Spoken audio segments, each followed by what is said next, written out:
Thanks very much for staying with us. Time now for Eye on Africa with me, Georgia Calvin-Smith. Tonight, Ethiopia heads to the polls for elections billed as its most democratic yet. There's hope and cynicism as Nobel Peace Prize laureate Prime Minister Abiy Ahmed faces his first electoral test. The vote plays out against a backdrop of conflict and ethnic violence.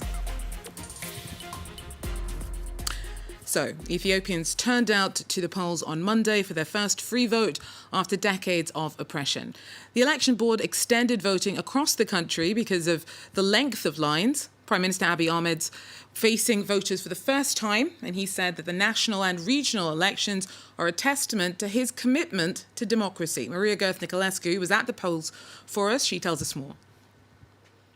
Crowds of people gathered in front of polling stations in the Ethiopian capital, Addis Ababa, this Monday after the election was delayed twice because of the pandemic as well as because of delays in the preparation for this election. The vote comes at a difficult time for Ethiopia as the country is facing different security challenges. But here in the Ethiopian capital, Ethiopians expressed their happiness as they were waiting long lines to cast their ballots. Compared to the problems we face, not only for me but for all Ethiopian people, this is great. We've spent our lives oppressed, being forced to flee the country for 27 years. For Ethiopian people now, this is a new beginning. I have a lot of hope. In total, more than 100 international observers as well as more than 46,000 local observers were deployed. The ones I met said that the process was running smoothly except for some practical problems as well as lack of personnel. I'm observing that the polling station is small, so this has created some problems, and it explains why there is a crowd. There are only a few electoral agents, so this has slowed down the election process. About 20% of Ethiopians will, however, not be participating in this election, including parts of Oromia region as well as the entire Tigray region, where an armed conflict is still ongoing between the Ethiopian army and the Tigray People's Liberation Front, or TPLF, the former ruling party in the country. On the ground in Tigray, the situation is alarming, and so far no date has been set for elections there. Well, despite the apparently peaceful voting in many areas, some opposition parties have, though, complained to election officials that their members were beaten up and targeted. Many observers were reportedly stopped from entering voting centres in the Amhara region. In Oromia, major opposition parties boycotted the day, alleging intimidation. Now, Prime Minister Abiy Ahmed has a lot riding on the polls. The Nobel Peace Prize laureate was feted when he brought in sweeping changes upon taking over in 2018. But many rights campaigners say that those gains have since been reversed. He's also facing growing international criticism over the ongoing conflict in the northern region of Tigray.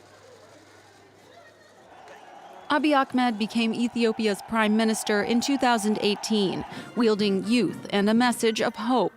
At 41 years old, he set about reversing decades of repressive rule and promoted unity in a nation marked by ethnic division.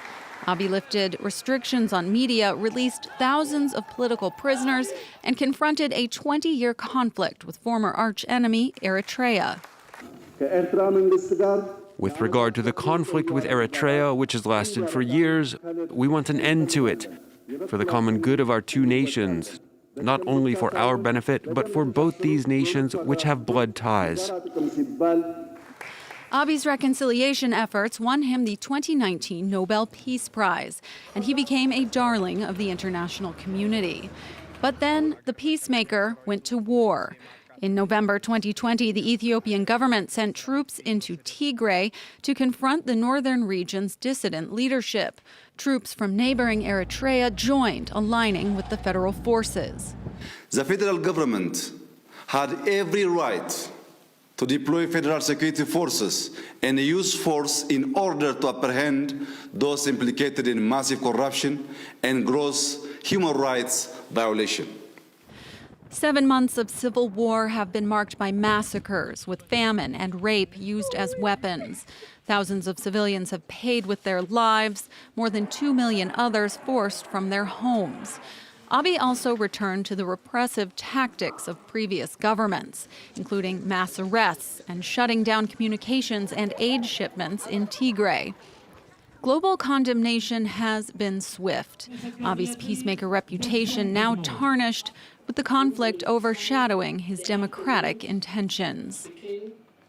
Now, Ethiopia has slammed international coverage of its troubles. All sides in the Tigray conflict have been accused of abuses, and Abiy Ahmed has said that anyone committing atrocities will be held to account. But federal troops and Eritrean forces allegedly supporting them face a litany of accusations of attacks on civilians themselves. There are also deepening concerns about famine in Tigray. Speaking to France 24, the country's ambassador to France said that instability in the region and reports of a humanitarian catastrophe have been exaggerated. What I would like also to correct before we go along to other issues is that this assertion that somehow there's a civil war in Tigray. There is no civil war in Tigray. That is a repeated statement that we hear. There is an element or elements of the TPLF that are active in two localities in Tigray. They are completely routed and defeated in all parts of Tigray. So why is there no vote today there? Because we are now in the process of rehabilitating them, because there was a conflict imposed on us by the TPLF, which launched attacks against federal military bases in Tigray, which they acknowledged themselves, including on local TV on the 13th of November. And on that basis, we were forced into a situation where we had to dislodge them. And today we are focused and concentrated on providing humanitarian relief, humanitarian assistance.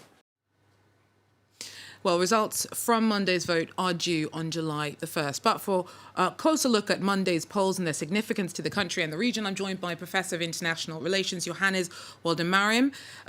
Johannes, thanks so much for speaking to us. Now, we heard earlier in the show some Ethiopians sounding really quite positive about the significance of Monday's exercise. Abiy said that he's committed to bolstering democracy in the country. Will this vote not go some way towards making that happen? Well, Ethiopia does not need elections at this time. What Ethiopia needs at this time is reconciliation, a national dialogue. It's not ready for elections. The country has no security, and contrary to what the ambassador was saying, the Tigrayan conflict or the civil war in Tigray was supposed to be concluded as a law and order operation within 3 days or 4 days and 5 days. And now we are into 8 months now. And it's a full-scale stalemate that's going on in Tigray. Unfortunately, one of the casualties of this war has been the truth. And information that comes from the Ethiopian government is full of misrepresentations and does not give the correct picture. And one way to tell that is they have been very reluctant to allow the international media to come and witness what's going on in Tigray. But the only problem that Ethiopia has is not only Tigray, but also throughout Ethiopia. In Western Wallagga, people are not even able to go to work and come back. Just a few days ago, 10 professional engineers were massacred, not too far from the capital city. And every day it's killings in the entire country. And so Abiy, Prime Minister Abiy, has no monopoly over the means of violence, which is the very definition of what a state is. There are so many armed groups, and so many, so much violence in all kinds of places that the country is really on the verge of collapse. But surely some of the roots of the particularly inter-ethnic conflict that we've seen in the country predate Abiy taking office. So, bearing in mind that he stated he wants to bring unity in the country, and a democratic election should perhaps go some way towards making that happen, should he not be given some time or benefit of the doubt? Why are you so sure that unity is not something that can be served by Monday's exercise? Well, in terms of violence and war being the history of Ethiopia, that's the entire history of Ethiopia. And that brings us to the question whether the Ethiopian state itself is viable. But in terms of Abiy, a man of unity, how do you bring unity when you declare a war against an entire region? and it's what's going on in Tigray has been documented as being almost genocide, if not genocide, and it's not pockets of groups within Tigray that are fighting against the Abiy regime. It's even people who didn't like the TPLF, Tigrayans who didn't like the TPLF, are now solidly behind the TPLF. And so he has managed, what he has managed to bring is not unity. He has polarized the entire country. And even in Oromia, which is supposed to be his constituency, the Oromo Federalist Congress chairman, Dr. Merera Gudina, has boycotted this election, including his comrades, Bagala Garba and Jawar Mohammed. And he has put them in prison. All the serious contenders that could have really challenged him are in prison and or have been assassinated. And throughout his tenure in his short 3 years, he has shown that he's capable of betrayal, even betraying the very man who helped him achieve power, Lamma Magarsa. However, when we look regionally, yes, one thing that definitely has come out of Abiy's time in office so far is that rapprochement with Eritrea. Do you not think that this election may have much significance regionally? I mean, we've seen Eritrea being heavily implicated in the fighting in Tigray. Will that relationship be affected at all by Monday's vote? Well, in terms of Eritrea, that's a whole separate subject. But the Eritrean president, who happens to be Abiy's best ally and friend right now, is probably one of the worst dictators alive in the world. He has held the Eritrean population hostage.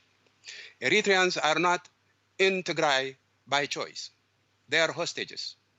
And the tragedy is that Eritreans have been victimized not only in Ethiopia, but he has sent Eritrean troops as far as the Democratic Republic of the Congo, Yemen, Sudan.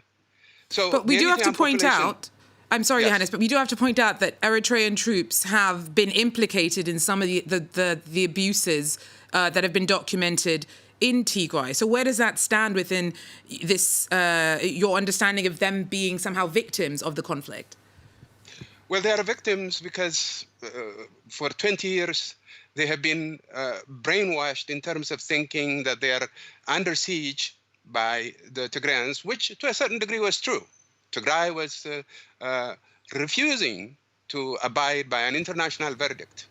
But the extent of Eritrean involvement in Tigray is completely unjustified.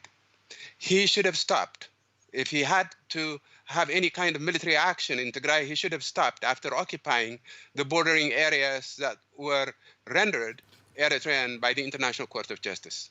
And so, Johannes, I'm sorry, that's unfortunately all we have time for, but thanks so very much for your take on the landscape surrounding Ethiopia's polls on Monday. That is all we have time for Eye on Africa. Thanks very much for joining us. The vote from Monday's elections is due on July the 1st. Join us again if you can. Take care.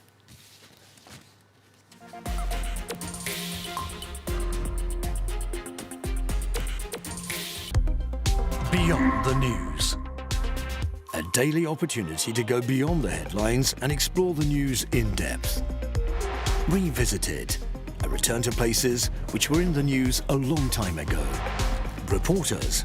Our in-depth reports on international news. The 51%. A program about women reshaping our world. The Observers. Meet our observers who alert us to hidden realities. The Banlieue Project. Listen to France's disadvantaged suburbs tell their own stories. Focus. Exclusive reports by our correspondents and journalists. And Down to Earth. On the vast potential of our planet. Every day, watch Beyond the News on France 24 and France24.com.